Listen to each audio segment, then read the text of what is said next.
Herzlich willkommen zu Alltag Deutsch Podcast. Hallo zusammen. Hallo zusammen, toll, dass ihr wieder dabei seid. Genau, hallo auch von mir. Heute ist nämlich Tag 158. Wahnsinn, Tag 158 schon. Ja, die Zeit flickt, oder? Und das Thema heute lautet persönliche Ziele. Ein extrem wichtiges Thema. Jeder hat ja irgendwelche Ziele im Leben. Absolut. Und genau deshalb lernen wir heute 15 wichtige Wörter für den Alltag. Also Wörter, die euch wirklich helfen, Ziele zu setzen und, Motivation zu finden. Das ist das Fundament. Aber bevor wir in die Vokabeln einsteigen, haben wir noch was Praktisches für euch. Oh ja, heute zeigen wir euch wieder eine sehr effektive Methode, um eure Aussprache zu verbessern. Shadowing. Genau. Und beim Shadowing sprecht ihr fast gleichzeitig mit dem Sprecher. Das ist echt eine super Technik. Ja, voll. Hier sind nämlich 3 einfache Schritte, wie ihr das machen könnt. Also Schritt 1, zuhören. Hört zuerst nur zu. Achtet auf die Aussprache, die Betonung und die Pausen. Denkt nicht an Grammatik, hört nur den Klang. Richtig. Einfach mal die Melodie der Sprache spüren. Und dann kommt Schritt 2, mitsprechen. Jetzt sprecht ihr mit. Versucht genauso zu sprechen wie der Sprecher. Achtet auf Tempo, Stimme und Gefühl. Ihr seid quasi der Schatten der Stimme, ne? Und dann, um das Ganze abzurunden, Schritt 3, aufnehmen. Nehmt euch selbst auf. Vergleicht eure Stimme mit dem Original. So erkennt ihr eure Fehler und könnt euch verbessern. Ja, das ist manchmal echt ein bisschen komisch, die eigene Stimme zu hören, aber es hilft enorm. Und noch ein ganz wichtiger Hinweis dazu. Bitte lest nicht nur still mit. Stimmt, das machen viele. Ja, leider. Aber Shadowing funktioniert nur, wenn ihr laut sprecht. Euer Mund muss die Bewegungen trainieren. Absolut. Sport macht man ja auch nicht nur im Kopf. Und bleibt auf jeden Fall bis zum Ende dort, hört ihr unsere Mini-Story. Da kommen dann alle Wörter vor. Genau. Also lasst uns direkt anfangen. Um ein Ziel zu erreichen, braucht man ja zuerst mal ein klares Bild im Kopf. Wir fangen mit den Substantiven an. Das ist unser Fundament. Das erste Wort heute ist die Vision. Auf Englisch übersetzt man das mit Vision. Genau. Die deutsche Erklärung dazu ist ein inspirierendes Bild der Zukunft, das man erreichen möchte. Es ist also mehr als nur ein kleiner Wunsch. Es ist wirklich ein großes Bild. Ein Alltagssatz dazu wäre: Eine klare berufliche Vision gibt mir viel Energie. Ja, das merke ich auch immer. Wenn die Vision fehlt, ist alles anstrengend. Aber eine Vision allein ist ja riesig. Man braucht kleinere Schritte. Und das ist unser zweites Wort. Richtig, der Meilenstein. Auf Englisch sagt man dazu Milestone. Das bedeutet ein wichtiges Zwischenziel auf dem Weg zum großen Erfolg. Also quasi ein Etappensieg. Im Alltag sagen wir oft, wir haben heute einen wichtigen Meilenstein im Projekt erreicht. Das feiert man dann auch ein bisschen. Absolut, das muss man auch. Aber auf dem Weg zum Meilenstein läuft nicht immer alles glatt. Da kommt das dritte Wort ins Spiel. Oh ja, die Herausforderung. Englisch Challenge. Das ist eine schwierige Aufgabe, die einen fordert und wachsen lässt. Ich mag das Wort Herausforderung viel lieber als das Wort Problem. Es klingt irgendwie positiver. Genau, psychologisch macht das einen großen Unterschied. Man sagt dann zum Beispiel, dieser neue Job ist eine große Herausforderung für mich. Aber eine gute. Okay, um diese Herausforderungen dann auch zu schaffen, brauchen wir bestimmte Eigenschaften. Das bringt uns zu Wort Nummer 4. Die Disziplin. Auf Englisch Discipline. Das ist die Fähigkeit, konsequent an einer Sache zu arbeiten, auch ohne Lust. Auch ohne Lust, das ist hier der wichtigste Teil, oder? Definitiv. Jeder kann motiviert sein, wenn die Sonne scheint. Aber Disziplin zeigt sich, wenn es regnet. Ein Satz dazu: Für diesen Sport braucht man viel Disziplin. Ja. Und sehr ähnlich, aber doch anders ist unser 5. Wort. Die Entschlossenheit. Auf Englisch Determination. Das ist der feste Wille, ein Ziel trotz Hindernissen zu erreichen. Zum Beispiel: Mit großer Entschlossenheit hat sie das Spiel gewonnen. Aber sag mal, wie unterscheidet sich Disziplin eigentlich genau von Entschlossenheit? Ist das nicht am Ende irgendwie dasselbe? Gute Frage. Naja, stell dir das vielleicht wie ein Lagerfeuer vor. Okay, ein Lagerfeuer. Ja, also die Entschlossenheit ist das Streichholz. Das ist der Funke, das Feuer, das uns starten lässt. Du sagst, ich mach das jetzt. Ah, diese Anfangsenergie. Genau. Aber dieses Streichholz brennt schnell ab. Die Motivation geht weg. Und die Disziplin, das ist das tägliche Holz, das wir immer wieder ins Feuer legen müssen. Auch wenn es draußen regnet und wir eigentlich keine Lust haben. Wow. Okay, das ist ein richtig gutes Bild. Entschlossenheit startet das Feuer, Disziplin hält es am Brennen. Ganz genau. Super. Also jetzt haben wir unsere Substantive. Aber eine Vision im Kopf reicht ja nicht. Wir müssen aktiv werden. Wir müssen vom Denken ins Handeln kommen. Richtig. Und da sind wir bei den Verben. Da schauen wir uns immer auch die Perfektform an, also die Vergangenheit, weil ihr die im Alltag ständig braucht. Stimmt, im gesprochenen Deutsch benutzt man ja fast nur das Perfekt. Also, unser 6. Wort ist formulieren. Auf Englisch to formulate. Und das Perfekt ist? Hat formuliert. Genau. Das bedeutet, ein Ziel oder einen Gedanken klar und präzise in Worte fassen. Warum ist das so wichtig? Weil das Gehirn Klarheit liebt. Ein Alltagssatz wäre, er hat seine Ziele für dieses Jahr sehr klar formuliert. Wenn es nur im Kopf ist, ist es oft zu ungenau. Aufschreiben hilft da enorm.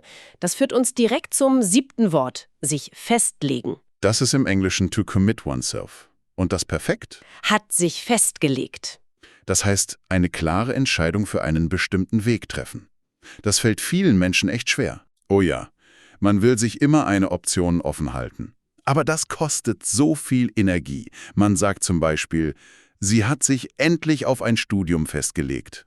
Ja, und danach fühlt man sich oft total erleichtert. Aber wenn man sich festgelegt hat, gibt es auf einmal 1000 Dinge zu tun.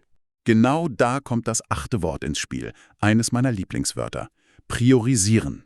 Englisch to prioritize. Das Perfekt hat priorisiert. Das bedeutet? Die wichtigsten Aufgaben zuerst bearbeiten. Sehr richtig. Ein Beispielsatz. Wir müssen unsere Aufgaben besser priorisieren. Aber da muss ich mal kritisch nachfragen. Warum muss ich überhaupt priorisieren, wenn ich einfach ganz viel arbeite? Ich kann doch einfach alles auf der Liste abarbeiten, oder? Das klingt in der Theorie gut, aber in der Praxis verlierst du so komplett deine Energie. Wenn du alles gleichzeitig machst, verfolgst du oft das Falsche. Du bist zwar den ganzen Tag beschäftigt, aber du kommst deinem echten Ziel nicht näher. Ah, also man läuft quasi im Kreis. Ganz genau. Nur durch echten Fokus, also durch das Priorisieren, kannst du echte Hindernisse aus dem Weg räumen. Das ergibt absolut Sinn. Und wenn wir fokussiert bleiben, können wir unsere Ziele auch wirklich verfolgen. Das ist übrigens unser 9. Wort. Verfolgen. Auf Englisch to pursue.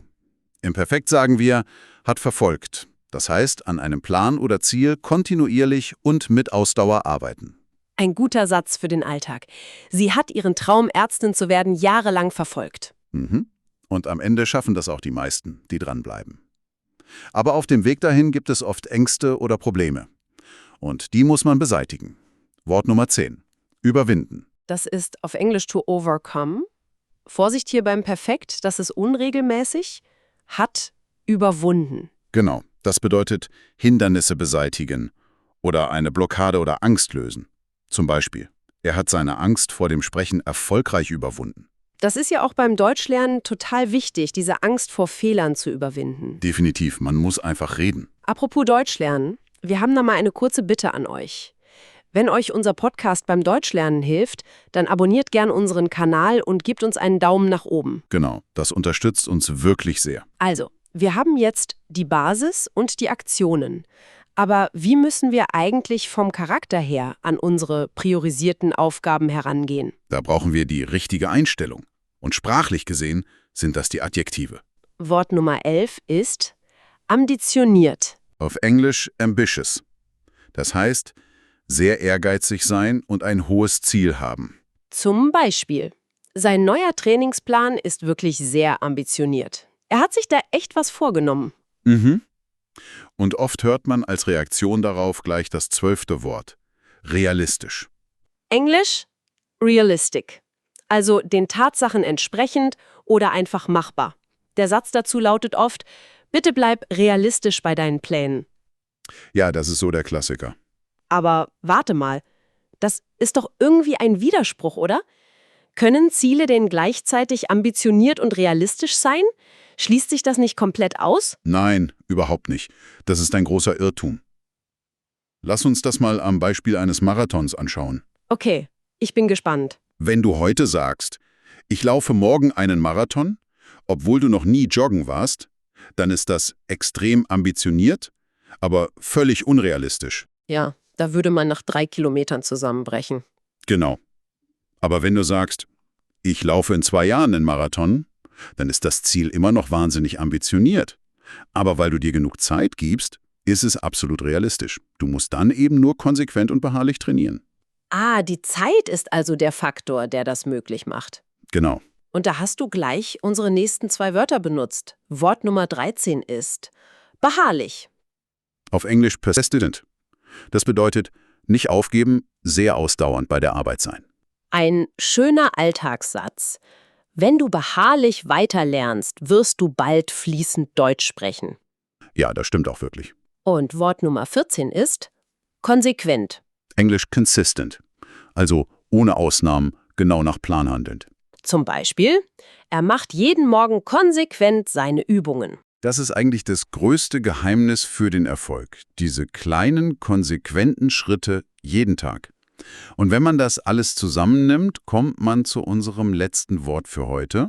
Wort Nummer 15. Genau, das ist das Adjektiv erfolgsorientiert. Auf Englisch success-oriented. Das heißt, den Fokus komplett auf den erfolgreichen Abschluss von Aufgaben gerichtet. Im Alltag sagt man vielleicht, sie ist eine sehr erfolgsorientierte Mitarbeiterin.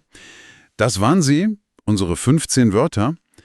Aber wir wissen ja, dass das Gehirn Vokabeln am besten in einem echten Kontext lernt. Absolut. Und deshalb haben wir jetzt, wie versprochen, unsere spezielle Mini-Story für euch. In dieser Geschichte, die so knapp 2 Minuten dauert, kommen alle 15 gelernten Wörter vor. Und hier könnt ihr jetzt das Shadowing super anwenden. Versucht einfach mit mir mitzusprechen. Hört genau auf den Kontext, also wie die Wörter im Satz funktionieren. Okay, seid ihr bereit? Die Geschichte handelt von einem Mann namens Lukas. Lukas sitzt jeden Tag im selben Büro und spürt, dass er etwas in seinem Leben ändern muss. Los geht's. Lukas hat eine große Vision. Er möchte sich beruflich umorientieren. Er weiß, er muss seine Ziele klar formulieren und sich festlegen. Richtig, der erste Schritt. Sein Plan ist ambitioniert, aber realistisch. Der erste Meilenstein ist eine Weiterbildung. Zunächst arbeitet er sehr erfolgsorientiert. Doch bald kommt eine große Herausforderung. Er hat wenig Zeit neben dem Job und verliert die Motivation. Das klassische Problem, ja. Er muss lernen, seine Freizeit richtig zu priorisieren. Mit neuer Entschlossenheit und harter Disziplin gelingt es ihm, seine anfängliche Angst zu überwinden. Wow. Von da an geht er konsequent seinen Weg. Weil er seine Träume beharrlich verfolgt, erreicht er am Ende sein Ziel. Eine richtig schöne Geschichte. Ja, finde ich auch. Und sie ist so alltäglich. Jeder von uns steckt irgendwann mal in dieser Phase, wo die Motivation weg ist. Genau. Und da hilft dann einfach dieses konsequente Weitermachen.